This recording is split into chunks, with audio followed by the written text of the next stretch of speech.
이제 오늘은요, 이제 마지막 지난번에 동방박사와 메시아의 별에 대해서 시간 관계상 다 못해드렸기 때문에 오늘 이제 메시아 탄생을 알리는 동방박사들이 보았다는 그 별이 무엇인지에 대해서 이제 오늘 말씀드리겠습니다.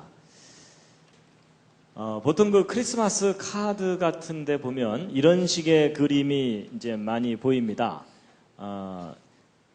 예루살렘이나 베들레헴 상공에 이상한 별 하나가 껌뻑껌뻑하고 있는 저런 그림을 보게 되는데, 이런 식의 그림은 사실적인 그림이 아닙니다. 여러분, 그 동방박사들이 보았다는 그 별은 일반인들이 누구나 쉽게 알 수 있는 그런 특별한 별이 아닙니다. 전문가들만이 알 수 있는, 연구해야만 알 수 있는 별입니다. 왜냐하면 성경에 그 근거가 있습니다. 마태복음 2장 2절의 말씀인데 함께 한번 읽으시겠습니다. 시작. 유대인의 왕으로 나시니가 어디 계시뇨? 우리가 동방에서 그의 별을 보고 그에게 경배하러 왔노라 하니 헤롯 왕과 온 예루살렘이 듣고 소동한지라. 여기를 보시면요, 동방박사들이 예루살렘에 와가지고 왕이 탄생했고 우리가 그 별을 보고 왔다고 말을 하니까 그때서야 헤롯 왕과 그 예루살렘 사람들이 소동을 일으켰다고 돼 있죠. 그러면 동방박사들이 오기 전까지는 사람들이 그 내용을 알고 있었다는 겁니까? 모르고 있었다는 겁니까? 까맣게 모르고 있었다는 겁니다. 동방박사들이 오고 나니까 그때서야 그런 일이 있었어? 하고 소동을 일으켰다는 겁니다. 그래서 일반인들이 알 수 있는 별이 아니라 전문가들이 연구해야 되는 별입니다. 이런 거 아닙니다. 저런 거 아닙니다. 그랬을 때 이제 그 동방박사들이 보았다는 그 별이 도대체 뭐겠느냐 하는 건데, 이제 그것에 대해서 그동안 여러 사람들이 나름대로 주장해 온 것들이 있었습니다. 그래서 어떤 사람들은 혜성이 나타나서 메시아 탄생을 알렸을 거다라는 주장도 하기도 하지만, 혜성은 누구나 다 알 수 있는 좀 이상한 별입니다. 그렇죠? 그러니까 혜성은 메시아 탄생을 알리는 별은 아닙니다. 그랬을 때 이제 지금까지 학자들이 연구한 내용 중에 가장 객관적인 근거가 분명한 내용을 이제 오늘 소개해 드리는데요.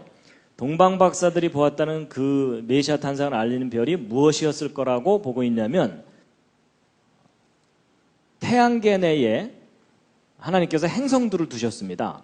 근데 그 행성들이 메시아 탄생을 알리는 역할을 했을 것이다 라고 보고 있습니다. 우리가 알고 있는 목성, 토성, 금성 이런 별들이 메시아의 탄생을 알리는 역할을 했다라고 보고 있는데, 이제 왜 그러한지 이제 말씀을 드릴 텐데요. 여러분, 하나님께서 이 천지 창조하실 때 해와 달과 별들을 만드신 첫 번째 목적, 창세기 1장 14절에 함께 읽으시겠습니다. 시작. 징조와 사시와 일자와 연한을 이루라. 첫 번째 목적이 징조입니다.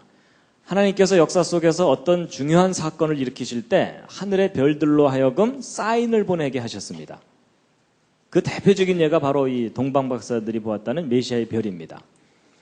여러분, 그 태양계 내에는 9개의 행성이라고 저는 배웠었는데, 최근에 명왕성이 탈락한 거 아십니까? 예, 명왕성을 집어넣자니 명왕성보다 더 행성에 포함될 수 있는 별들이 더 있기 때문에 더 많이 집어넣자니 골치 아프니까 아예 하나 빼자 이러고서 명왕성을 탈락시켰습니다. 그래서 이제 우리 태양계 내에는 8개의 행성이 있다고 볼 수 있는데, 앞에 쪼무레기 행성이 4개가 있고 뒤에 좀 큰 행성이 4개가 있고 이렇습니다. 그래서 앞에 있는 걸 내행성, 바깥에 있는 걸 이렇게 얘기를 하는데, 그런데 이제 이 8개의 행성의 상대적인 크기를 여러분이 보시는 겁니다. 요 세 번째 것이 지구입니다. 그리고 지구에서 아주 밝게 보이는 별이 요 금성입니다. 샛별이라고 하죠. 그래서 지구에 아주 가깝기 때문에 밝게 보이고, 그 다음에 이제 목성은 지구에 비하면 이렇게 큽니다. 그래서 이 행성 중에 가장 크기 때문에 왕별입니다. 그래서 이름도 주피터인데, 주피터가 누구죠? 예, 그리스 로마 신화에 나오는 제우스인데 신들의 왕이죠. 그래서 이 목성은 고대로부터 왕의 운명을 점칠 때 연구했던 별이고 왕을 상징하는 별입니다. 그다음에 이제 토는 그 세턴인데요. 세턴은 그 농부의 신이라고 하는데 땅의 왕을 상징하는 또는 악한 왕을 상징하는 그런 별이라고 오래전부터 알려져 있는 별입니다. 그런데 예수님 탄생할 때 이 목성과 토성이 예수님 탄생 직전에 하늘에서 이상한 움직임을 보입니다. 그것이 메시아 탄생을 알리는 사인이다라고 해석을 하고 있는 겁니다.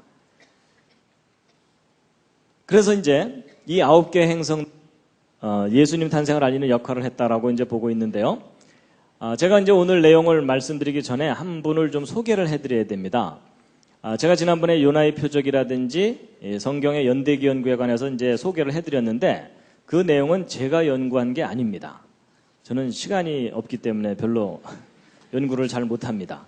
다른 분들이 연구를 많이 잘 해놓은 것을 일반 사람들에게 전달하는 그런 역할을 이제 사명으로 알고 하고 있습니다. 바로 이제 오늘 소개해드린 내용, 지난번 요나의 표적 이야기라든지 그런 내용들을 연구하신 분이 바로 이제 이분입니다. 유진 폴스틱이라는 분인데 그리 널리 알려진 분은 아닙니다. 이제 이분이 한국전에 참전했던 분입니다. 그래서 그 비행기가 폭격하기 전에 무전병들이 뭐 폭격할 장소를 알려주고 그러는 거 있죠. 하여튼 그런 역할을 했던 분인데 한국전에 참전한 것을 계기로 해서 신앙을 갖게 됐습니다. 하나님을 믿고 전쟁의 그 참상 속에서 이제 신앙을 갖게 됐는데 그리고 이제 미국으로 돌아가셨어요. 이분이 이제 전공은 전기공학입니다. 그래서 이제 공학을 하신 분인데 미국에 돌아가셔서 루터교라고 하는 교회에서 신앙생활을 착실하게 잘 하고 있었고 혹시 배터리가 소리가 끊겼다 하는데 좀 바꿔주실 수 있으면 사업을 하셨는데 여러분 그 전봇대를 고치려면은 사다리차가 필요하거든요. 근데 이제 보통 이게 운전하는 사람 따로 있고 올라가서 고치는 사람 따로 있어가지고 이제 사람이 2명이 필요합니다. 근데 이분이 무슨 장치를 개발했냐면 혼자 몰고 가서 혼자 고칠 수 있는 장치를 개발한 거예요. 그러면 전기 회사에서는 인건비를 반으로 줄일 수 있으니까 그 장치를 마구마구 사준 거예요. 그런 바람에 이분이 돈을 많이 벌어가지고 밤새 숲에 세다 잠들고 뭐 이렇게 된 겁니다. 그래서 이분이 경제적으로도 충분히 안정되고 또 신앙생활도 착실하게 잘 지내고 있었어요. 그런데 이분이 좀 충격적인 사건을 겪었는데 그게 뭐냐면 루터교가 분열이 된 거예요. 그 분열의 원인 중에 하나가 뭐였냐면 성경에 대한 이해 문제로.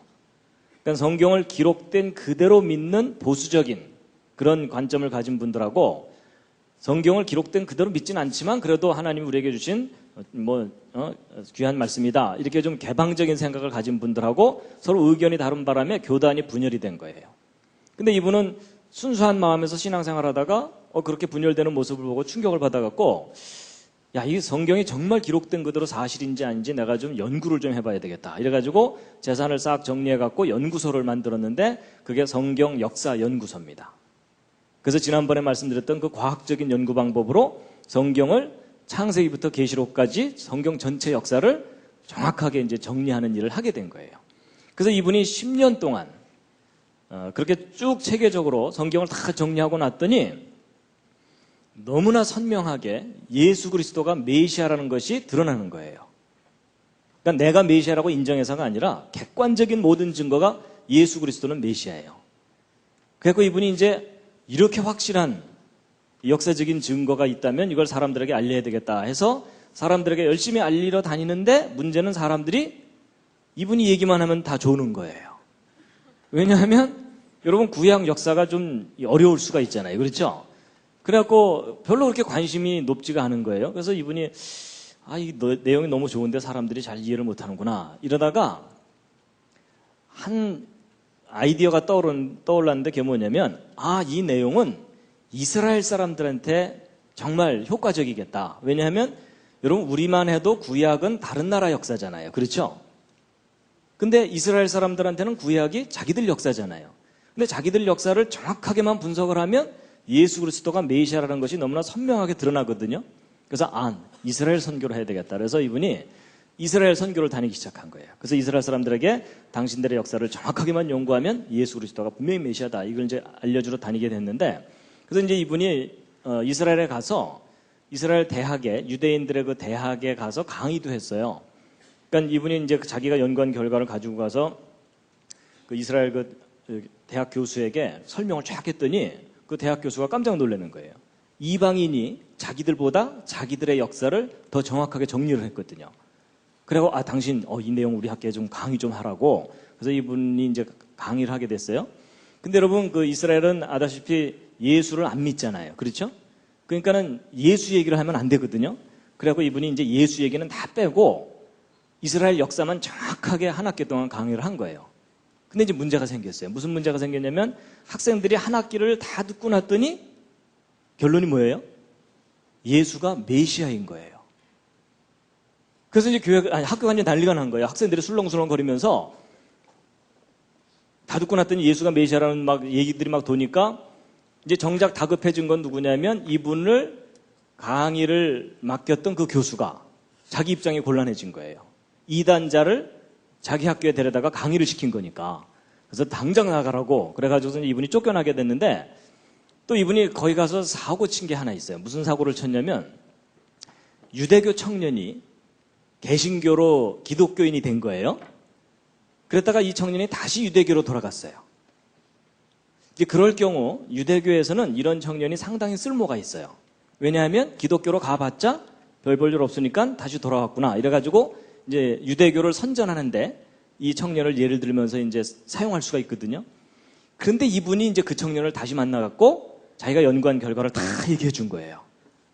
그래서 이스라엘 역사를 다 정리해 보면은 예수가 메시아인 것이 너무나 분명하다는 걸 알려줬더니 이 청년이 다시 개신교로 갔어요. 그러니까 예전에는 그냥 갔는데 지금은 이제 확신을 하고 다시 이제 온 거예요. 근데 이제 문제는 이 청년이 이 정도 상황이 되면 이스라엘 사회 내에서는 테러를 당합니다. 그러니까 생명의 위협을 느끼게 돼요. 그래갖고 이분이 할 수 없이 그 청년을 데리고 이스라엘에서 탈출을 했어요. 하여튼 그런 스토리를 가진 분이에요. 그래갖고 이제 이분이 이스라엘 이제 선교에 이게 너무나 효과적인 걸 알고서 이제 선교를 다니다가 떠오른 민족이 하나 있습니다. 그게 뭐냐면 한국이 떠오른 거예요. 왜냐하면 자기가 참전도 했을 뿐만 아니라 이스라엘을 선교하기에는 한국 사람들이 뭔가 정서적으로 통하는 것 같다. 이렇게 개인적으로 느낀 것 같아요. 그래서 이제 한국을 방문했는데 누구를 찾아갔냐면 여러분 그 대천덕 신부님이라고 아십니까? 그 아처 토레 이 대천덕 신부님을 예수원으로 찾아가서 자신이 연구한 결과를 이제 저분에게 다 설명을 해드렸어요. 그랬더니 대천덕 신부님이 너무나 기뻐하면서 이렇게 중요하고 소중한 내용은 사람들에게 좀 알려야 된다. 이래가지고서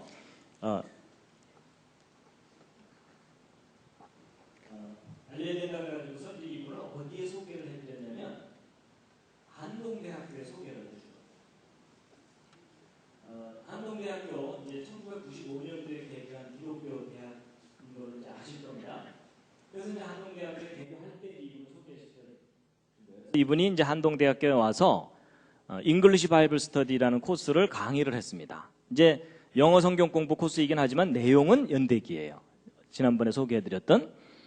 그래서 이분이 강의를 하는데 여러분 생각해 보세요. 대학교 1학년들 이제 갓 들어왔잖아요. 근데 이분이 영어로 강의를 하고 그것도 구약, 역사, 연대기를 강의를 했더니 학생들이 어떻게 됐겠습니까? 한 학기 동안 혼수 상태였습니다. 그런데 이제 이분이 거기서 이 연대기 강의를 했는데 마침 이제 저도 이 한동대학교 개교할 때 이 창조과학 강의할 사람이 필요하다 그래서 저도 이제 한동대학교에 이제 내려가게 된 겁니다. 95년도에. 그래서 저도 이제 여기 내려가서 이분을 이제 만난 겁니다. 이렇게. 근데 이분이 저를 만나더니 너무 좋아하는 거예요. 왜 좋아하냐면 성경을 고지고대로 믿는 바보가 또 하나 있거든. 여러분 그 창조과학을 이렇게 하나둘 깨닫다 보면요. 성경에 기록된 그대로 사실이라는 것을 더 확실하게 믿게 되거든요. 근데 이제 그런 비슷한 사람을 만나니까 너무 기뻐하면서 자기가 연구한 결과를 저한테 다 주면서 이걸 좀 사람들한테 좀 알리라고 이제 그래갖고 제가 이제 이분을 만나게 된 계기가 된 겁니다. 그래서 이제 저는 이제 과학을 공부를 했으니까 혹시 이분이 뭐 과장을 하거나 이 뻥을 친 거 없나 이러면서 이제 이분이 이제 연구한 결과를 쭉 훑어보고 이제 강의도 들어보고 했는데 제 개인적으로는 상당히 객관적이고 탁월한 연구를 한 거고, 이제 저도 그렇지만은 그 뭐 이스라엘에 가서 이제 공부도 하시고 온 분들이 이분이 한 연구 결과에 대해서 상당히 긍정적으로 아주 훌륭하게 역사를 잘 정리했다고 이제 평가를 하거든요. 바로 이제 이분이 이제 연구한 그 내용들을 정리한 책이 요 4권의 책인데, 제가 이제 오늘 여기 좀 잠깐 갖고 나왔습니다. 그래서 이 4권의 책에 성경 역사를 이제 다 꼼꼼하게 정리를 해가지고 창조 때부터 지금까지 역사를 이제 정리한 겁니다. 그래서 이제 이분이 연구한 결과 중에 한 주제 중에 하나가 이제 크리스마스에 관한 이야기입니다. 그래서 이제 크리스마스에 관한 이야기를 이제 해드릴 텐데요. 여러분, 이제 우리가 이제 12월 달이 됐기 때문에 곧 성탄절이 오잖아요. 그래서 이제 매년 12월 25일이면 예수님의 탄생일을 기념해서 우리가 이제 축하를 하는데, 근데 여러분 12월 25일이 예수님의 진짜 탄생일이 아닌 건 아시죠? 혹시 이 말에 또 심히 충격을 받으신 분 계시지 않습니까? 여러분 12월 25일이 예수님의 진짜 탄생일이 아니라는 것은 오래전부터 알려져 왔어요. 그래서 국민일보에 몇 년 전에 그 특집 기사도 나오고, 그래서 12월 25일은 아니다 이렇게 돼 있습니다. 근데 이제 그날이 아닌 건 아는데 정확한 날짜들을 사람들이 잘 모르니까 그냥 계속 우리가 12월 25일을 지키고 있을 뿐이거든요. 그래서 12월 25일을 크리스마스로 지키는 것은 유럽과 아메리카 국가의 영향을 받은 나라들이 주로 지킵니다. 러시아 정교회나 그리스 정교회 또는 아프리카 쪽의 콥트 교회들은 1월 달에 예수 그리스도의 탄생일로 지킵니다. 그래서 나라마다 예수님의 탄생일을 서로 다르게 지킵니다. 그래서 이제 12월 25일을 예수 그리스도의 탄생일로 정하게 된 동기가 뭐냐? 예수님이 탄생하시자마자부터 예수님의 탄생일을 지킨 게 아닙니다. 그로부터 수백 년 지난 후에 뒤늦게 예수 그리스도의 탄생일을 추정을 해서 지키거나 이런 것인데, 이제 12월 25일 탄생일에 대한 몇 가지 주장이 있습니다. 이제 그 중에 하나가 뭐냐면, 우리는 지금 그레고리안 달력이라고 하는 양력 달력을 쓰고 있는데, 그 달력 이전에는 율리우스력이라는 이 천문학자들이 주로 쓰는 그런 달력이 있거든요. 그 줄리어스 시저가 만든 달력인데, 그 율리우스력으로 볼 때 동짓나라에 해당되는 날을 예수 그리스도의 탄생일로 정했다라는 주장이 하나 있고요.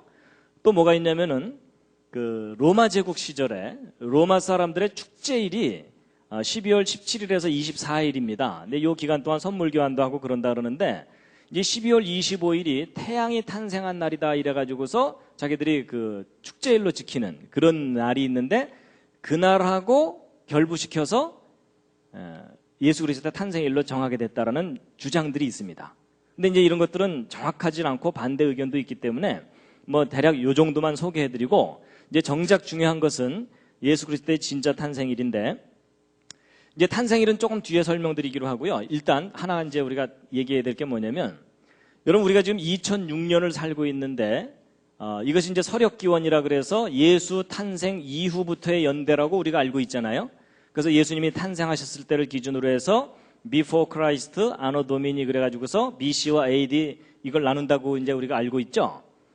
근데 여러분 예수 그리스도가 실제 탄생한 연도도 지금 현재로부터 정확하게 2006년 전이 아닙니다. 그럼 도대체 이 기준점은 어떻게 정한 거냐 하는 건데요. 이것은 어떻게 정한 거냐면, 지금으로부터 1474년 전인 AD 532년에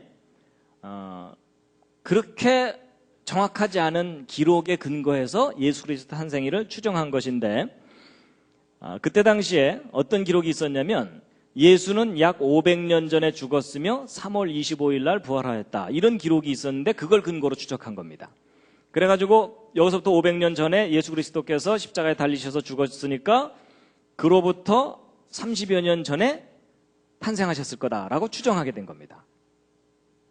그래서 이제 이 기점으로부터 이제 2006년이 지난 건데, 그런데 이제 예수 그리스도의 탄생 연도를 찾아낼 수 있는 중요한 인물이 하나 있습니다. 이게 누구냐면 헤로드 왕입니다.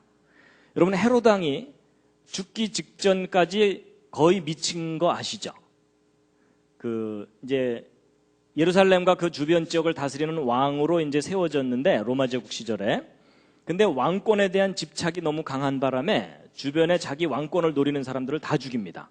그래서 막 아내도 죽이고 아들도 죽이고 다 죽이는데 막 죽이다가 떠오르는 사람들이 있었어요. 그게 누구냐면 얼마 전에 동방 박사들이 와갖고 왕이 탄생했다고 얘기했잖아요. 그렇죠? 그거 찾아서 죽여야 되죠. 그래가지고 성경 기록 아시는 대로 그 박사들에게 자세히 알아본 그때를 표준해서 2살부터 그 아래로 다 죽였다 이렇게 돼 있죠. 근데 저 이제 아이들을 학살하는 사건이 있고 난 직후에 헤롯 왕이 죽습니다. 그러면 우리가 헤롯 왕이 언제 죽었는지만 정확하게 알고 나면 그로부터 대략 한 2년 전쯤 예수 그리스도가 탄생하신 거라는 거죠. 근데 헤롯 왕이 언제 죽었는지에 대한 기록이 있습니다. 그게 뭐냐면 여러분 요세푸스라 그래서 로마 제국 시절에 유대 역사를 정리한 사람입니다. 근데 그 요세푸스가 기록하기를 헤롯 왕이 죽을 때 월식 현상과 금식일이 연거푸어 있었을 때 죽었다는 거예요. 근데 여러분 이 월식 현상, 금식일 이런 이야기가 나오면 이제 여러분이나 저나 기뻐요. 왜 기쁘죠? 지난번에 말씀드린 대로 저런 현상들은 정확하게 컴퓨터를 이용해서 찾아낼 수 있다고 그랬죠? 그래가지고 이 월식 현상과 금식일이 이제 연거푸어 있었던 데를 찾아내면 되고요. 그 다음에 이제 시리아의 통치자인 퀸틸리우스 바루스라는 사람이 통치할 때 헤롯 왕이 죽었다는데 이 사람은 이제 BC 5년에서 2년 기간 동안 통치를 했습니다. 그 다음에 이제 악티움 해전이라 그래가지고요. 이 고대사에서 유명한 건데 여러분 그 클레오파트라 아시죠?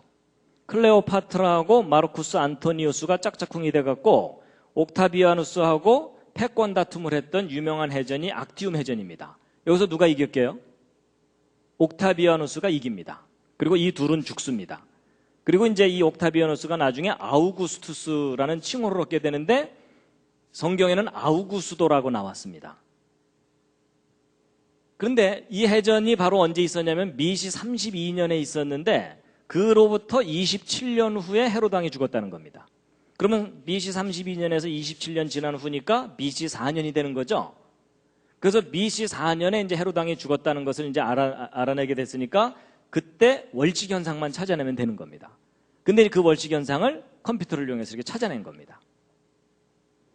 그래가지고 BC 4년 3월 11일 날 월식 현상이 있었습니다.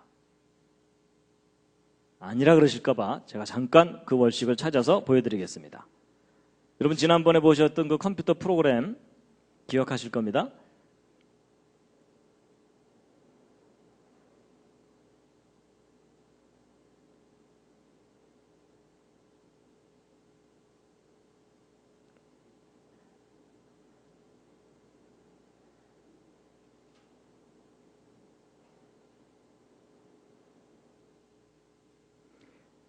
이게 이제 BC 4년 3월 13일인데 이게 이제 그 달력에 이제 서로 그 줄리안 달력과 그레고리안 달력의 그 차이 때문에 이제 하루 이틀 정도 차이가 나게 되는데요. 이제 그때 이제 월식이 있었던 겁니다. 그래서 여기 달이 이렇게 있는데 여기 빨간색으로 이렇게 색깔이 변한 부분이 있죠. 저게 뭐냐면 지구 그림자 속으로 달이 들어갔기 때문에 가려진 부분입니다. 이제 이 월식이 시간이 지남에 따라서 월식이 진행되는 것을 잠깐 보실 텐데요.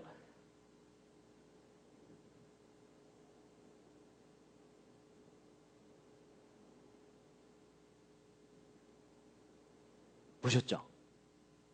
그래서 그때 월식을 컴퓨터를 이용해서 다 찾아낼 수가 있습니다. 이렇게.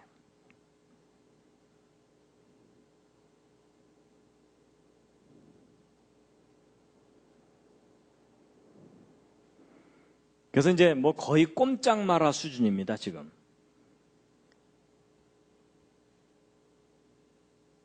이제 월식 2004년 5월 14일 날 그 프라하에서 이게 월식을 본 것을 사진을 찍은 것을 그 인터넷에 이제 올려놓은 걸 제가 잠깐 보여드린 거고요.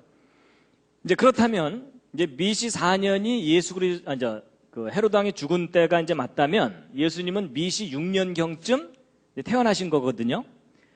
그랬을 때 그 예수 그리스도의 탄생에 대해서 이 초대 교부 중에 하나인 터툴리안이라는 분이 언제 탄생했다고 이제 기록을 해놨냐면 그 시리아의 통치자가 아까는 그 퀸틸리우스 바루스였는데 이제 예수 그리스도의 탄생은 세터니너스가 이 시리아를 통치할 때 탄생했다는 겁니다. 근데 이 사람이 BC 9년에서 6년 기간 동안 통치를 했거든요.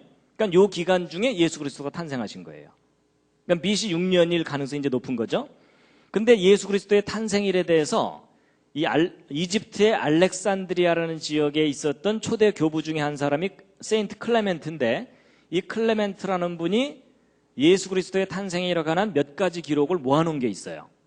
그 중에 그 모아놓은 몇 가지 기록 중에 가장 객관적으로 입증 가능한 이제 날짜가 언제냐면, 이집트 달력으로 이분이 표기를 해놨는데, 이집트 달력으로 파코몰 25일입니다. 이집트 달력으로. 근데 이걸 일단 무엇으로 바꿔야 되냐면 이스라엘의 달력으로 바꿔야 됩니다. 그 구약 달력으로. 그걸로 바꿔놨더니 2월 28일이에요. 구약 달력으로. 이하로 28라 그래서. 근데 이제 이스라엘 달력은 음력이거든요.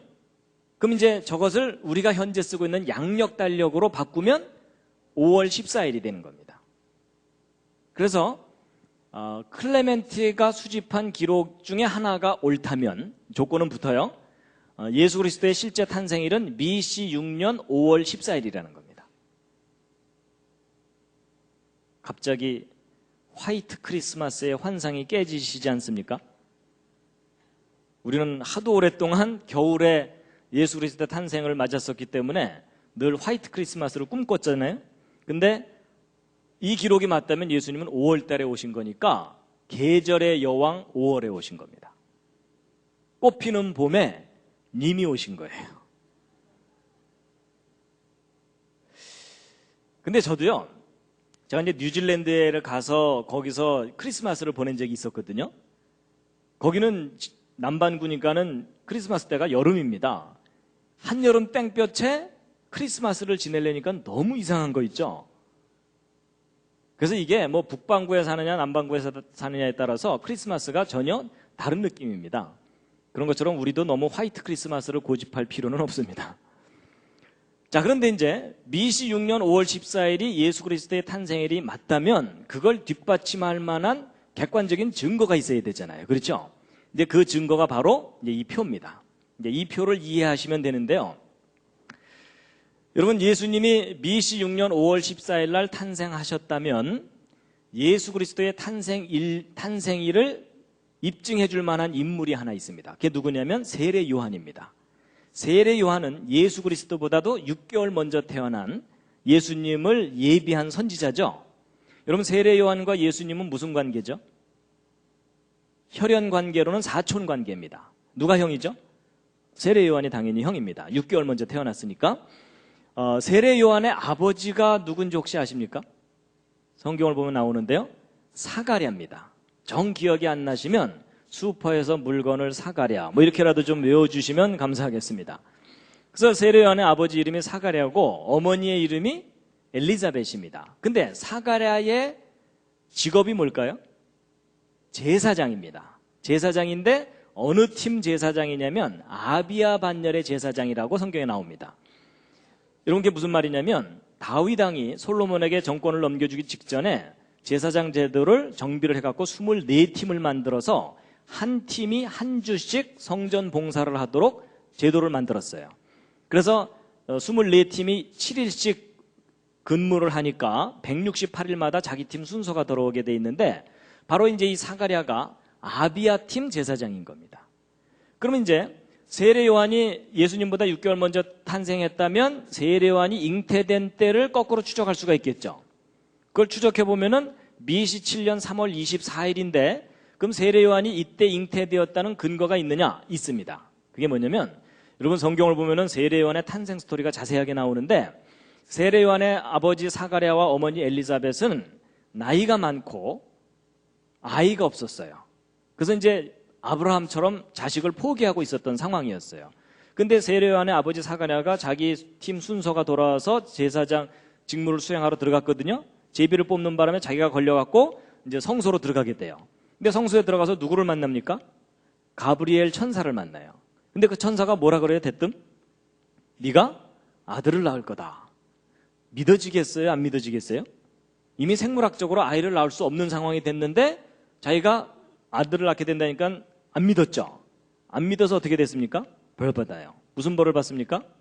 네가 아이를 낳을 때까지는 말을 못하게 될 거다. 이렇게 됐죠. 그래서 그 순간부터 말을 못하는 바람에 성전에서 나온 다음, 성소에서 나온 다음에 사람들하고 필담으로 나눴다고 성경에 자세하게 나오죠. 그러면 이제 이 사가랴가 성소에서 나온 다음에 아내와 동침했겠어요? 안 했겠어요? 버텼을까요? 아닐걸? 뭐 이러면서? 그럴 리가 없죠. 그렇죠? 왜냐하면 자기가 지금 증거를 받았으니까. 그럼 이제 우리가 뭘 확인해 보면 되냐면 이때가 아비야 반열 제사장들이 직무를 수행할 때인지를 확인해 보면 되거든요. 근데 아주 공교롭게도 이때가 그때예요. 그걸 검증해 보았더니. 그러면 일단 이제 5월 14일이 예수님의 탄생일 가능성이 높잖아요.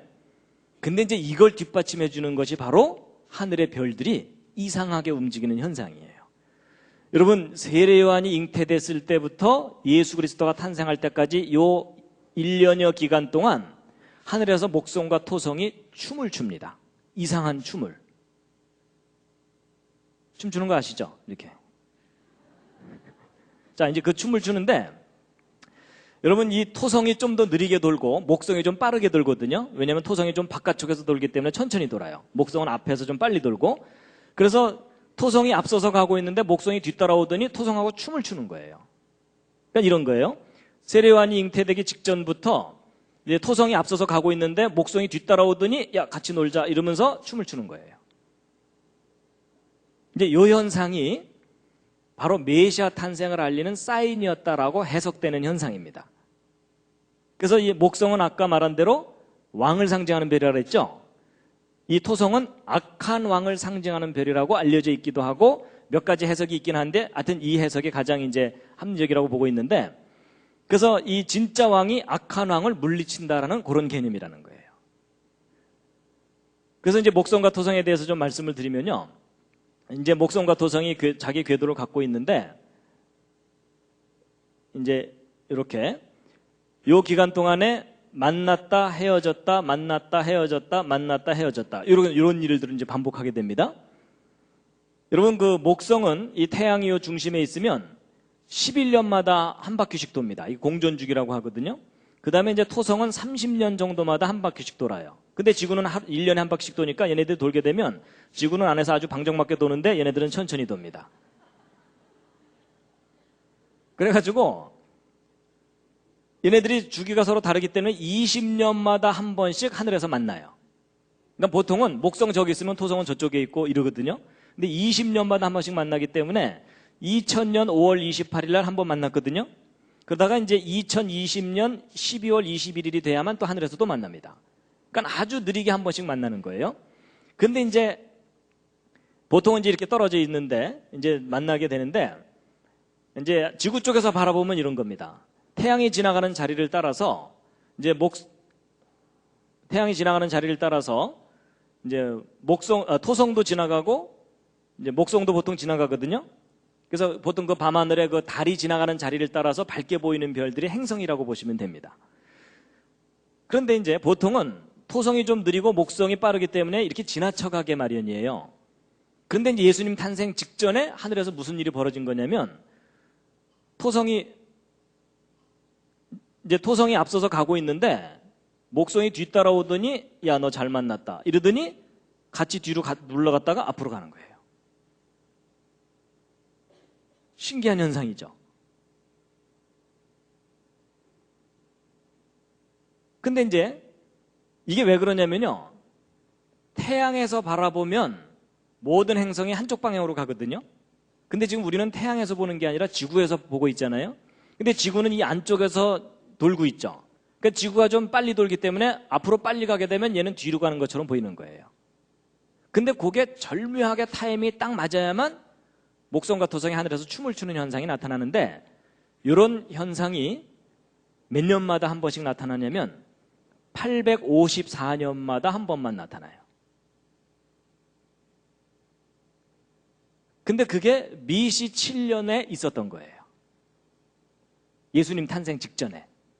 그리고 이제 그 이전에는 미시 861년에 있었고 그 다음에 이제 AD 848년, AD 1702년에도 있거든요. 근데 이제 이런 현상 중에 왜 하필이면 요때냐? 요때가 바로 구약 성경에서 메시아가 탄생할 것이라고 예언된 때예요. 그때에 맞춰서 목성과 도성이 또 하늘에서 춤을 추면서 사인을 보내준 거예요. 그러니까 동방박사들은 저걸 연구하고 찾아오게 된 겁니다. 그래서 여러분, 그 동방박사들은 두 가지 면에서 프로페셔널입니다. 첫 번째, 과학에 관한, 특히 천문학에 관한 프로페셔널입니다. 전문가예요. 그 다음에 또 하나가 뭐냐면은 성경 예언에 관한 전문가입니다. 여러분, 천문학적인 현상은 관찰할 수 있지만 그게 성경과 무슨 관계인지를 정확하게 알려면 예언에 관해서 정확한 지식을 갖고 있어야 돼요. 그렇죠? 그래서 동방박사는 두 가지 면에서 전문가입니다. 그래서 그 동방박사들이 이제 이때 이제 메시아를 이제 찾아서 오게 되는데, 왜 하필이면 이때냐면요, 성경을 보면은 메시아가 언제 탄생하시게 될 것인지에 대해서 그 시기가 예언되어 있습니다. 특히 어느 그 예언서를 보면 그게 나오냐면은 다니엘서를 보면 나오거든요. 여러분, 그 다니엘이 남유다 왕국이 멸망당했을 때 바벨론의 포로로 잡혀가죠. 포로로 잡혀가서 그때 왕이 누구였냐면 바벨론의 느부갓네살 왕입니다. 근데 그 느부갓네살 왕이 꿈을 하나 꾸는데 이상한 꿈을 하나 꿔요. 신상 꿈을 꾸는데 한 신상을 보았는데 머리는 금이고 여기서부터 이 가슴까지는 은이고 거기서 무릎까지는 동이고 그 밑에는 철인데 발은 또 얼마는 철이고 얼마는 진흙이다 이렇게 돼 있죠. 그래서 이제 그 꿈을 꾸고 나서 아시는 대로 이 신하들을 불러갖고서 내 꿈 알아맞혀봐라 이러죠. 근데 아무도 못 알아맞추거든요. 알려주지 않는데 어떻게 알아맞추겠어요? 그래서 너희들 다 죽인다 이랬더니 그때 이제 다니엘이 잠깐 좀 시간을 달라 그런 다음에 그 꿈을 알아맞추고 해석까지 해줘요. 그 해석이 뭐였냐면 이 신상은 바벨론 제국 이후에 어떤 제국들이 나타날 것인지를 하나님께서 보여주시는 거다 이런 내용이었어요. 맞죠? 그래서 이 머리, 금으로 상징된 이 머리는 바벨론 제국이고, 그리고 바벨론 제국 다음에 그 다음 제국이 나타날 거고, 그 다음 제국이 나타날 거고, 또 네 번째 제국이 나타나게 될 텐데 그 네 번째 제국, 그러니까 이 신상의 발 밑을 뜨인 돌이 하나가 내려와서 이 발 밑을 친다고 돼 있거든요. 그러면 이 금신상이 가루가 돼가지고 막 흩어져 버리는 내용인데, 그 뜨인 돌이 무엇을 상징하는 거냐면 메시아를 상징하는 겁니다. 그래서 이 메시아가 네 번째 제국 때에 오게 될 것이다 라고 돼 있어요. 그래서 첫 번째 제국이 바로 바벨론 제국이라면 그때 당시 이스라엘을 지배했던 이 제국들이 바벨론 다음에 페르시아, 헬라, 로마로 이렇게 변하거든요. 그러면 이 바벨론 제국으로부터 네 번째 제국이 로마 제국이죠. 그러니까 로마 제국 때에 메시아가 온다는 거예요. 그리고 좀 더 자세하게 말씀드리면 이 발은 얼마는 철이고 얼마는 진흙 이렇게 돼 있거든요. 그럼 이 철은 로마를 상징하는 거라면 진흙은 뭐겠느냐 하는 건데, 여러분 아까 그 헤로드 왕이 예수 그리스도가 탄생할 때 죽이려고 하죠. 자, 근데 이제 그게 이제 역사 속에서 무엇과 관계되어 있냐면요, 여러분 헤로드 왕이 혹시 어디 출신인지 아십니까? 일단 경상도는 아닙니다. 전라도도 아니고요. 헤로드 왕이 어디 출신이냐면 에돔 족속 출신입니다.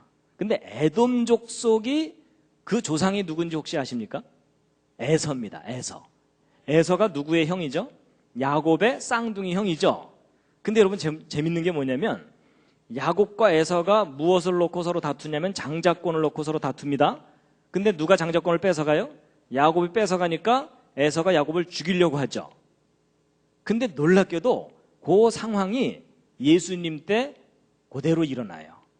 여러분 에서의 후손이 헤롯이거든요. 야곱의 후손이 누굴까요? 예수 그리스도입니다. 그렇죠?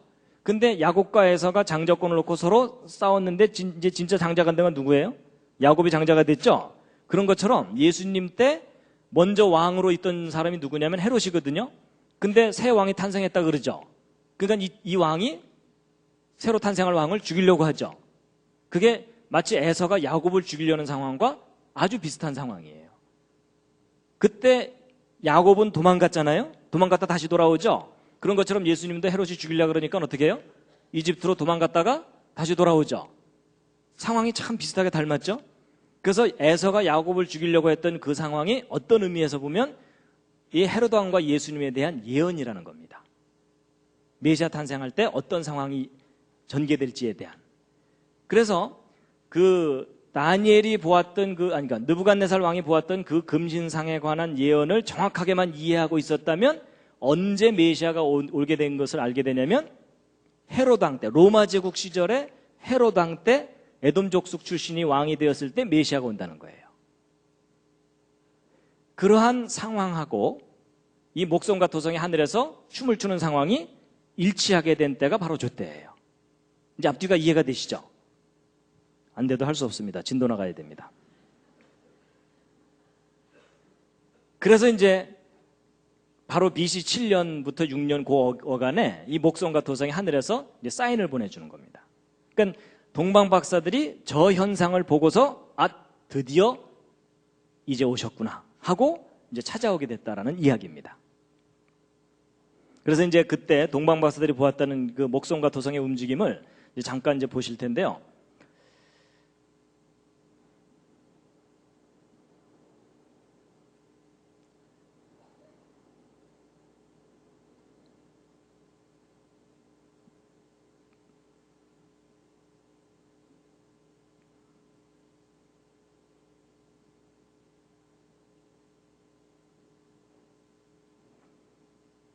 자, 이것은 이제 언제냐면은 BC 8년 5월 14일이기 때문에 예수 그리스도 탄생 2년 전입니다. 2년 전쯤부터 이제 이게 주피터가 목성이고요. 이 세턴이 토성이거든요. 이 두 별이 서로 이제 멀리 떨어져 있다가 요때 이제 가까이 만나기 시작하는 때예요. 그래서 이제 요때 상황을 보시게 될 텐데요. 일단 이 두 행성이 움직이는 상황만 먼저 이제 보시겠습니다. 자, 이게 토성이고요. 이게 목성입니다. 근데 얘네들이 이제 전체적으로 왼쪽으로 이동해 갈 거예요. 시간이 흐르면서. 그래가지고 이제 그런데 얘네들이 약간 왼쪽으로 갔다가 오른쪽으로 좀 갔다가 이러면서 술 취해서 흔들리듯이 이게 좀 흔들흔들하면서 왼쪽으로 갈 거예요. 왜냐하면 지구에서 바라보니까 상대적으로 좀 뒤로 갔다 앞으로 갔다 이러면서 이제 앞으로 전진하는 거거든요. 자, 지금부터 이제 여기 어디를 보시면 여기를 보시면 되는데요. 이제 BC 8년 5월 달인데 요 달이 넘어가는 걸 보시면 됩니다. 그래서 이제 BC 8년부터 이제 움직이기 시작합니다. 아이고 이렇게 움직이면 안 됩니다. 스톱.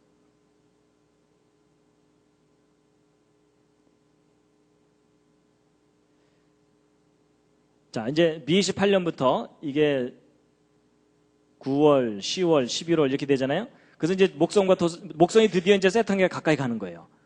다른 별들은 야, 쟤네들 만났다 이러면서 지나가는 거고요. 그래서 이제 주피터가 지나가는 듯 하더니 도로 뒤로 가는 거 보이시죠? 뒤로 갔다가 또 다시 앞으로 가는 거예요. 다른 별들은 야, 쟤네들 싸운다 이러면서 지나가고 있고요.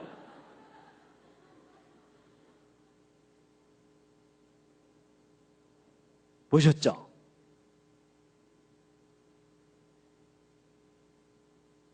근데 이제 저 현상은요, 어느 날 밤에 둘이 이제 앉아갖고 자기야, 별이 참 예쁘지? 뭐 이랬더니 막 별들이 저렇게 움직이더라는 얘기가 아닙니다. 저런 움직임을 알아차리려면 1년 이상의 기간 동안에 매일 밤 저 두 별들을 관찰을 해가지고서 그래프를 그려야 돼요. 그래야만 저 별들이 신기하게 움직인 것을 확인할 수가 있습니다. 바쁜 사람은 못합니다. 할 일 없는 과학자들만이 가능한 일입니다. 그러니까 동방 박사들이 저걸 연구한 거예요. 그러니까 진짜 왕이 악한 왕을 물리치고 우리를 구하러 오신다라는 사인이라는 거예요.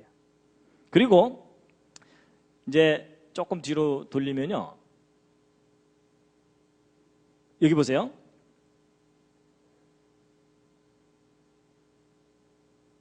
여기 지금 토성, 목성이 있는데 여기 비너스가 가까이 오죠. 이 비너스가 뭐죠? 그리스 로마 신화에서 여신이죠, 여신. 근데 그러면 저 비너스는 뭘 의미할 것 같습니까? 성경의 그 예언하고 관계해서 한번 생각해 보세요. 메시아 탄생할 때 어떤 상황에서 탄생한다고 예언이 돼 있죠? 보라, 처녀가 잉태하여 아들을 낳으니 그 이름을 임마누엘이라 하라 이렇게 돼 있죠? 진짜 왕이 악한 왕을 물리치러 오는데 처녀의 몸에서 태어난다. 그게 성경에서 메시아에 관해서 예언된 가장 중요한 내용이거든요. 근데 그 상황을 저 세 별이 나타내주고 있다라고 보고 있어요. 근데 이렇게 얘기하면 이제 어떤 분들은 야, 지금 뭐 그리스 로마 신화하고 성경을 짬뽕에 비빔밥을 만드는구나, 이런 생각하는 분들이 계실 거예요. 근데 이제 이 상황을 이해하시려면 지난번 제가 강의했던 연력학 법칙을 좀 떠올리셔야 됩니다. 여러분, 갑자기 머리에 주관하시나요? 여러분, 어떤 정보가 있으면, 진짜 정보가 있으면 그게 시간이 지나면서 변질되는 현상이 있다 그랬죠? 잘 보세요. 여러분, 하나님께서 태초에 우리 인간이 타락했을 때 아담과 하와를 에덴 동산에 쫓아내시면서 여자의 후손 중에 메시아가 태어날 거다, 그리고 또 메시아가 탄생할 때는 하늘에 징조가 있을 거다라는 걸 다 알려주셨거든요. 그러면 그 지식을 갖고 있던 사람들이 그 징조를 제대로 알아차리려면 그 징조에 대한 정확한 지식이 있어야 알아차리겠죠. 그렇다는 얘기는 메시아 탄생 때 구체적으로 어떤 상황이 일어날지에 대해서 이미 사람들이 지식이 있었다는 얘기입니다. 근데 그 지식이 다양한 민족들이 다양하게 이렇게 퍼져나가면서 변질되고 다양해지겠죠. 그래서 그리스 로마 신화도 메시아 사상에 관한 지식이 변형된 형태로, 신화의 형태로 나타난 것이다라고 이해를 하면 어느 정도 이해가 되실 겁니다. 뭐 이게 이해가 안 돼도 또 할 수 없습니다. 진도는 나가야 됩니다.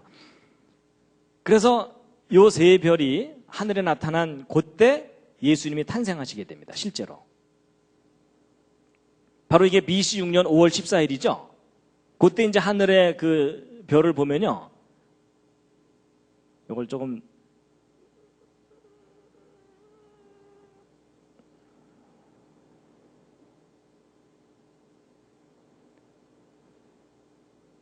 보세요.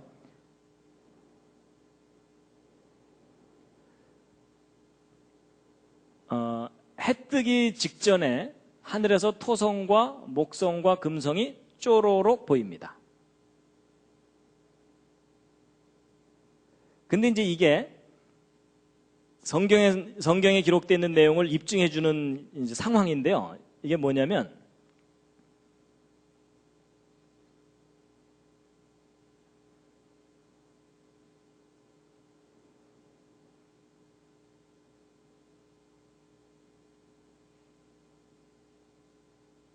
자, 보세요. BC 6년 2월 28일입니다. 2월 28일이면은 예수님 탄생 조금 직전이거든요. 직전까지 이 목성과 토성이 태양 왼쪽에 있어요. 태양 왼쪽에 있다는 얘기는 뭐냐면요, 이제 지구가 여기 있으면 태양이 여기 있고 목성과 토성은 그 뒤쪽에 있는 겁니다. 뒤쪽에 있는데 태양 왼쪽에 있어요. 그러면 이게 이제 시간이 지나면서 태양이 먼저 뜨고 목성과 토성이 나중에 뜬다는 얘기는 저녁에 질 때 태양이 먼저 지고 목성과 토성이 나중에 진다는 얘기죠. 그러니까 이 동방 박사들이 저 별을 관찰할 때에는 밤새 이 두 별이 춤을 추는 현상을 관찰할 수 있었거든요. 그러다가 자기들이 연구한 지점으로부터 출발해서 예루살렘 오는 그 도중에는 저 두 별이 관찰이 안 됩니다. 안 되는 이유가 뭐냐면, 이 상황에서 시간이 지나가게 되면 이 두 별이 어떻게 움직이는지 보시면요, 태양 오른쪽으로 이동을 하게 되거든요. 그럼 이제 태양 오른쪽으로 이렇게 이제 이동해 가는 요 와중에는 태양빛이 너무 강하기 때문에 이 두 별이 관찰이 안 됩니다.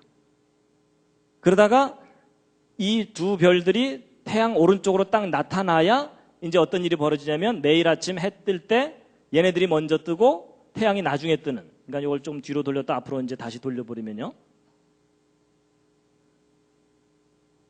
이제 요 상태에서 태양이 뜨기 직전에 토성이 보이고 목성이 보이는 현상이 나타나거든요.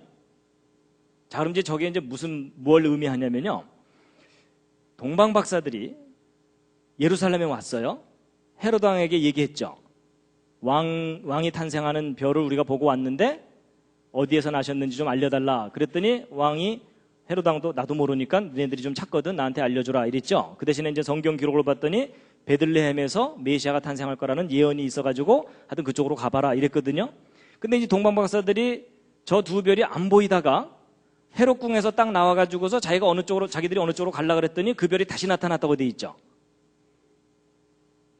그래서 이제 사람들은 그 부분을 읽으면 무슨 생각을 하냐면, 야, 이 별이 동방 박사들을 인도해 주다가 사라졌다가 다시 나타났다고 돼 있거든요. 그래서 이제 전통적인 그 메시아 탄생의 별에 대한 관점을 가진 분들은 이상한 별 하나가 나타났다가 사라졌다가 다시 나타났다 이렇게 생각하거든요. 근데 그게 아닙니다. 이 목성과 토성이 태양 왼쪽에 있다가 오른쪽으로 이동하는 도중에는 관찰이 안 되기 때문에 안 보였던 겁니다. 그러다가 얘네들이 오른쪽으로 딱 이동한 후부터 다시 관찰되거든요. 그래서 동방박사들이 다시 나타난 그 별을 보고서 그 별을 따라갔다는 얘기입니다. 그래서 성경에 기록되어 있는 그 내용들이 실제 상황으로 이렇게 검증이 되는 것을 지금 확인시켜 드리는 겁니다.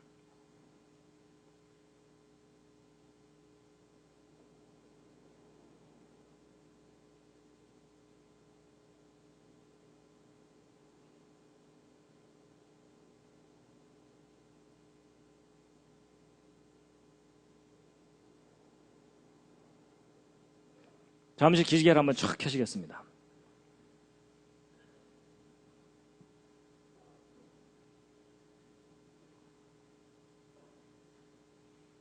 여기까지 잘 따라오셨습니까? 아니면 중간에 기절하셨습니까?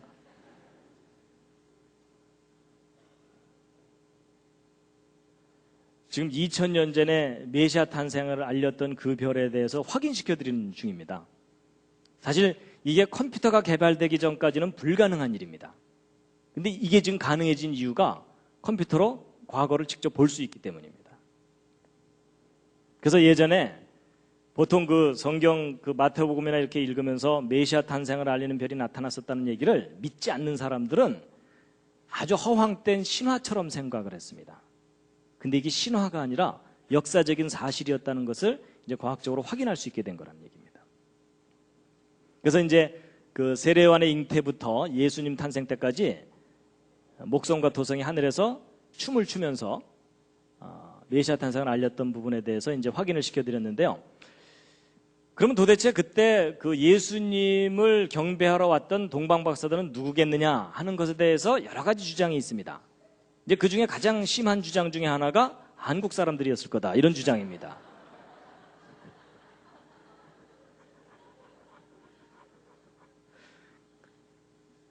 동방에서 갔다 그러니까는 한국에서 갔다고 주장을 하는데 이제 그건 아니라고 보고 있는데, 왜냐하면요, 여러분 아까 그 목성과 토성이 이렇게 춤을 추는 현상도 정말 보기 드문 신기한 현상이지만 이 세례요한의 잉태와 세례요한의 탄생 요 어간에 일식 현상이 연거푸 2번 나타납니다. 근데 저 일식도 개기일식이 아니고 부분일식입니다. 부분일식이란 얘기는 일반인들은 알아차리지 못하는 인식이란 뜻입니다. 전문가만이 알 수 있는데, 근데 여러분 지난번에 말씀드린 대로 일식 현상은 어느 한 지역에서 일식 현상을 본다는 건 아주 드문 일이거든요. 근데 그 일식을 같은 장소에서 6개월 간격으로 연거 본다는 것은 더 드문 현상입니다. 그런데 그 현상이 이때 또 겹쳐서 나타납니다. 근데 이런 일식 현상을 볼 수 있는 장소는 제한되어 있기 때문에 예루살렘으로부터 그렇게 먼 지역일 수가 없습니다. 지리적으로. 그래서 이제 그 동방 박사들이 누구였겠느냐라는 것을 볼 때는 아마도 이 이스라엘이 멸망당하고 나서 바벨론 포로로 잡혀갔던 사람들이 페르시아 정권으로 바뀌면서 고레스 왕 때 귀환령이 내려서 돌아오거든요. 근데 이때 다 돌아왔겠습니까? 다 안 돌아왔겠습니까? 다 안 돌아옵니다. 왜냐하면 여기는 이미 발달된 살기 좋은 곳이고 여기는 황폐해진 척박한 곳이거든요. 그러니까 이 사람들이 다 돌아오지 않고 일부 개척적인 정신을 가진 사람들만 돌아옵니다. 나머지는 여기 계속 눌러 앉아서 살게 되는데, 근데 이것도 아마도 하나님께서 남겨두셨을 거라고 봐요. 왜냐하면 여러분 이쪽 이 황폐한 곳에서는 체계적인 과학적 연구를 할 수가 없습니다. 아마 이쪽에 남아있던 사람들이 그 발달된 학문과 풍부한 자료들을 가지고 철저하게 연구한 다음에 왔을 거라고 보는데, 이때 남아있던 사람들도 자기들이 포로 생활을 했었기 때문에 계속 메시아 사상을 갖고 있었을 거거든요. 그래서 메시아 사상을 가지고서 철저하게 연구한 그 메시아를 기다렸던 그 후예들이 드디어 메시아 탄생을 알리는 별을 보고 찾아왔을 거라고 보고 있습니다. 그래서 조금 전에 이걸 보시면은요, 요 현상을 목격한 후로부터 예수님 탄생 어간까지 이동해서 와야 되거든요. 한국에서 출발해서는 도저히 여기까지 못 옵니다. 그래서 아마 바벨론 쪽에 포로로 잡혀갔던 사람들이 그 후손들이 아마 메시아 사상을 갖고 박사가 돼서 찾아왔을 거다라고 추정하고 있습니다.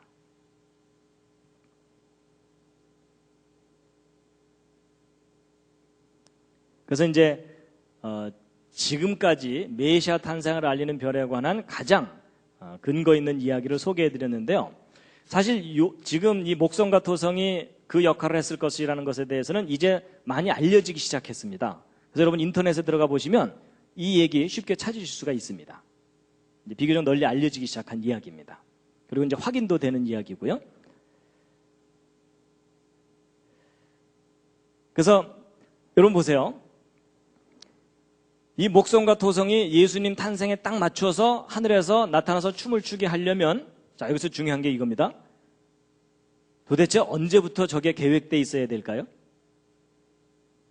저걸 잘 생각해 보시면 창조 때부터 계획되어 있어야 되는 일입니다. 맞죠? 여러분 목성이 저쯤 있는데 하나님께서 급하셔갖고 야 잠깐 일로 올래? 뭐 이럴 수 없잖아요. 그렇죠?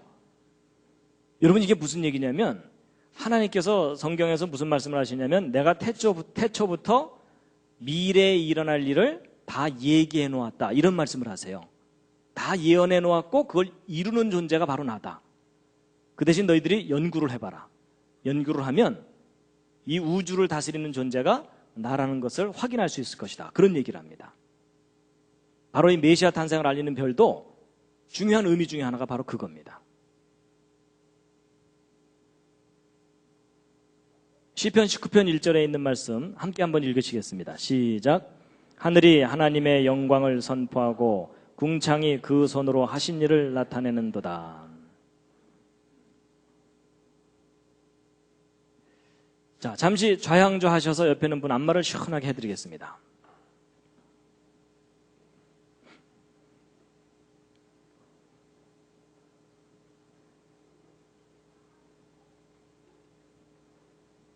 안마를 시작한다는 얘기는 강의가 쉽게 끝날 것 같지 않다는, 반대로도 해주시고요.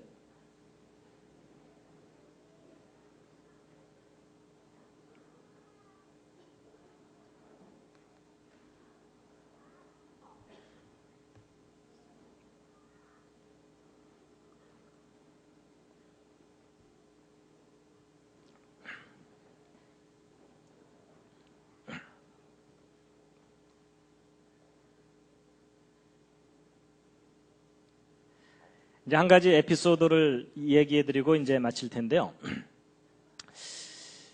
여러분 그 예수님의 탄생일이 BC 6년 5월 14일이 맞다면, 조건은 붙어요.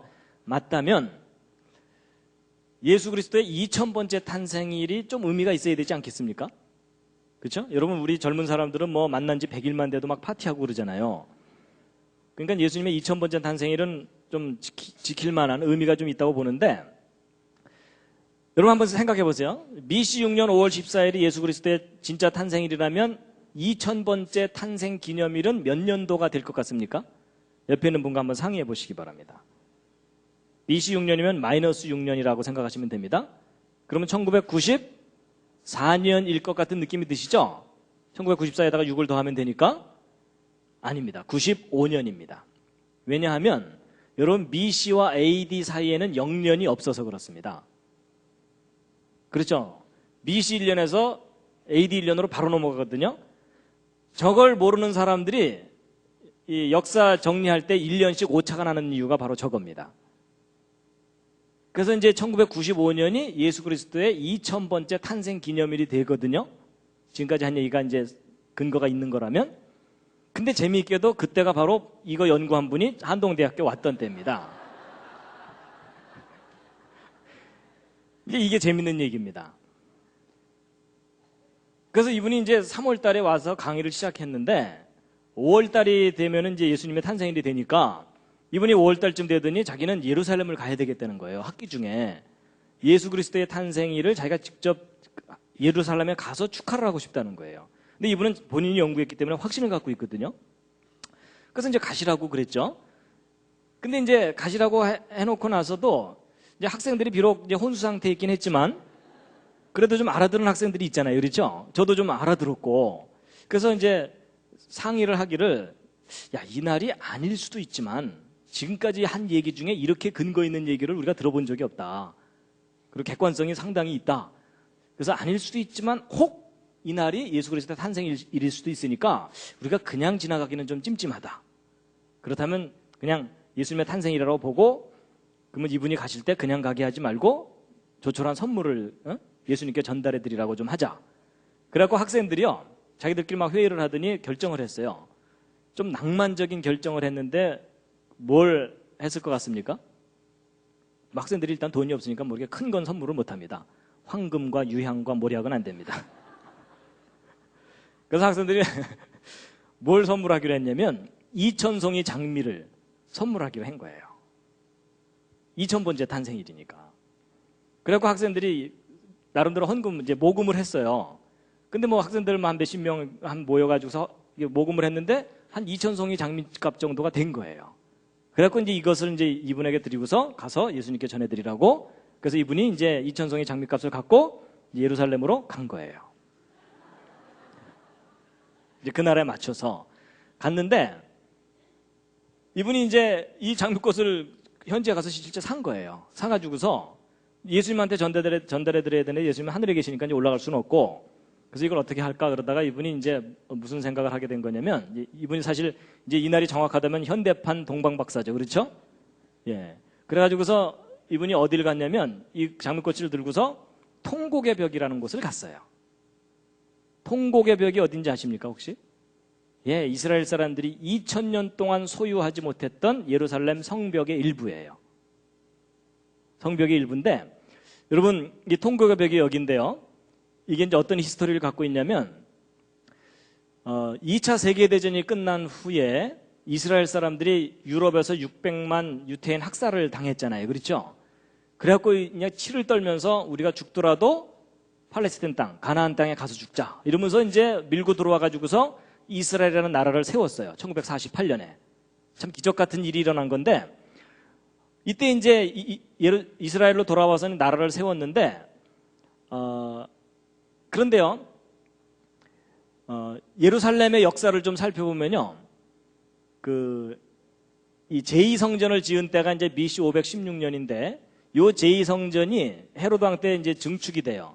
그리고 나서 지난번에 말씀드린 대로 예수 그리스도 십자가에 달리신 후에 40년 후인 AD 70년에 멸망당했다 그랬죠.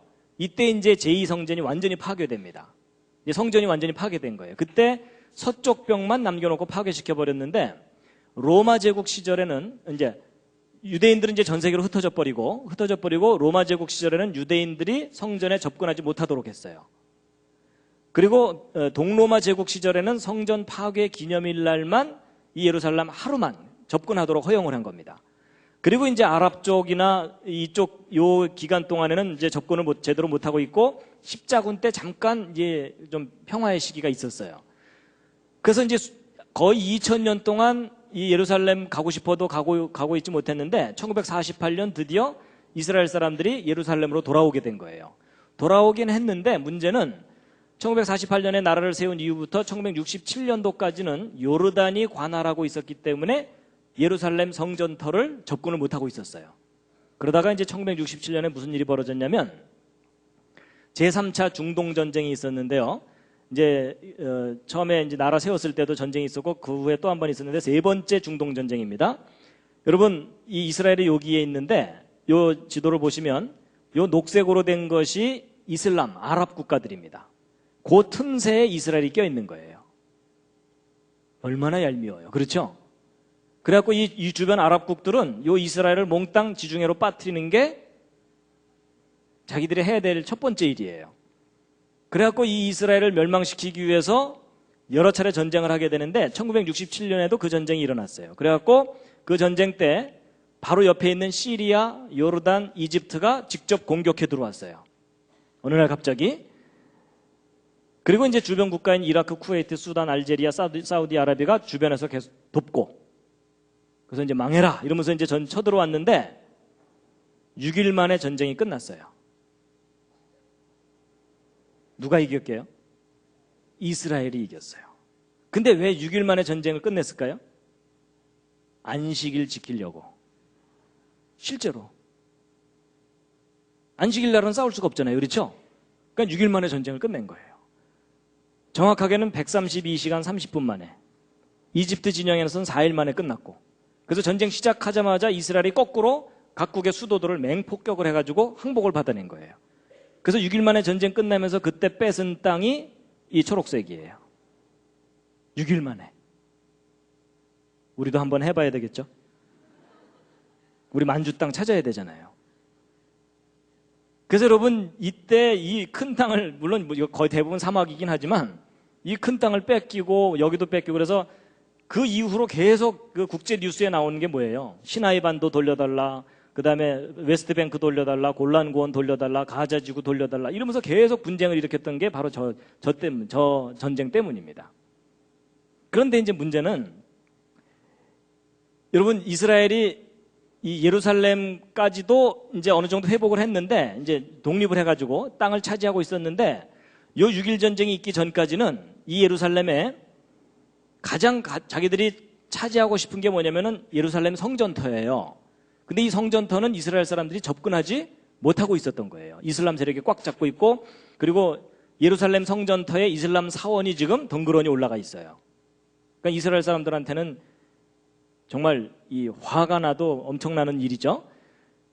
근데 여기를 자기들 소유로 해야 되는데 접근도 못하고 있었는데, 1967년 6.1 전쟁 끝나는 날 요 서쪽 벽 일부를 탈환한 거예요. 그러니까 2000년 동안 접근하지 못했던, 자기들 소유로 하지 못했던 성벽 일부를 되찾은 날, 그날을 기념하는 날이 예루살렘의 날입니다. 그러니까 우리한테는 다른 나라 사람 이야기지만 저 이스라엘 사람들한테는 저 날이 너무나 감격스러운 날이에요. 2000년 동안 꿈에도 그리던 성전 벽 일부라도 손으로 만져볼 수 있는 그런 날이거든요. 그걸 되찾은 날. 그래서 이게 그때 당시 현장 사진들입니다. 너무나 감격스러운 날이죠. 근데 이제 요 예루살렘의 날이라고 정해진 그 날이 바로 2월 28일이거든요. 1967년. 근데 공교롭게도 이 날이 무슨 날이냐면, 이 예루살렘의 날이라고 하는 그 날이 세인트 클레멘트가 예수님의 탄생일이라고 적어놓은 그 날이에요. 어떤 의미에서 역사의 아이러니죠. 그렇죠?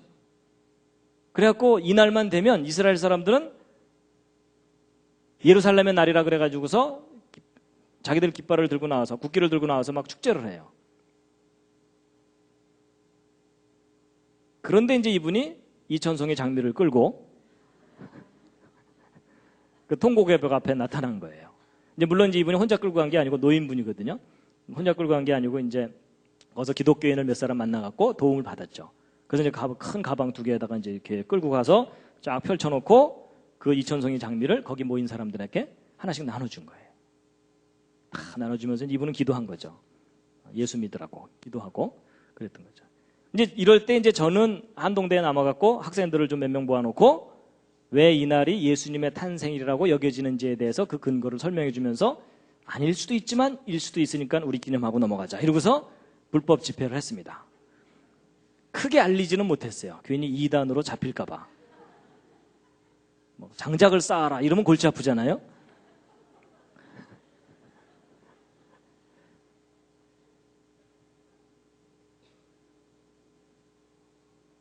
그래서 이제 이게 바로 그 예수 그리스도의 2000번째 탄생일에 관한 에피소드입니다. 이천송이 장미 사건입니다. 근데 아닐 수도 있어요. 나중에 이제 하늘 올라가서 예수님께서 아니었어 임마 이러면 제가 또 이제 한쪽에서 물통 들고 벌수고 있어야 돼요. 근데 지금까지 들은 이야기 중에 가장 근거가 있는 이야기입니다. 근데 이제 제가 잊어먹을까봐 미리 당부를 드리는데요. 여러분, 제가 오늘 이 크리스마스 이 메시아 벼려가는 이야기를 하는 이유는 뭐 크리스마스 날짜를 정확하게 되찾자 이런 운동을 하려는 게 아닙니다. 괜히 또 듣고 오해하셔갖고 그런 운동 하지 마세요. 왜냐하면 여러분, 성경을 보면 예수님께서 성만찬은 꼭 하라고 명령하셨어요. 그렇죠? 그런데 내 생일 꼭 찾아서 챙기래 이런 말은 하신 적이 없어요. 그렇죠? 그래서 예수님이 명령하지 않은 거에 우리가 목숨 걸 필요가 없잖아요. 예. 여러분 그 12월 25일을 성탄절로 지켜온 지가 너무 오래됐기 때문에 그 관습을 바꾸는 일은 지극히 힘들어요. 너무나 많은 노력이 들고 차라리 그 노력으로 전도하고 선교하는 것이 훨씬 유익하다고 저는 생각합니다. 그런데 이제 굳이 이걸 말씀드리는 이유는 성탄절이나 그 모든 스토리를 신화라고 생각하는 사람들에게 신화가 아니고 역사적인 사실일 뿐만 아니라 그것에 대한 구체적인 근거가 다 이제 확인되고 있다는 것을 알려드리는 겁니다. 왜 그걸 알려드리냐면 하나님이 하신 일을 우리가 정확하게 알고 깨달아야 되잖아요. 그렇죠? 바로 이제 그런 이유 때문에 이제 알려드리는 겁니다. 그래서 이제 2000년 전에 있었던 그 사건을 이제 소개를 해드렸는데요. 여러분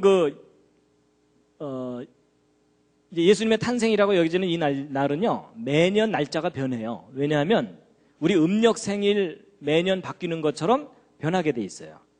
그래서 그 2004년도에는 5월 19일이었고요. 2005년도에는 6월 6일이었고 2006년도에는 5월 26일이었고 이제 금년은 5월 26일이었죠. 근데 내년 2007년도에는 5월 16일이에요.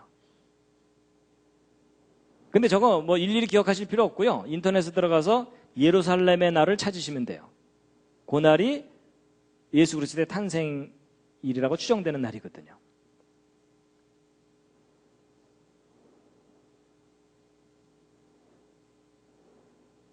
근데 이제 지금 예루살렘에는 평화가 없습니다.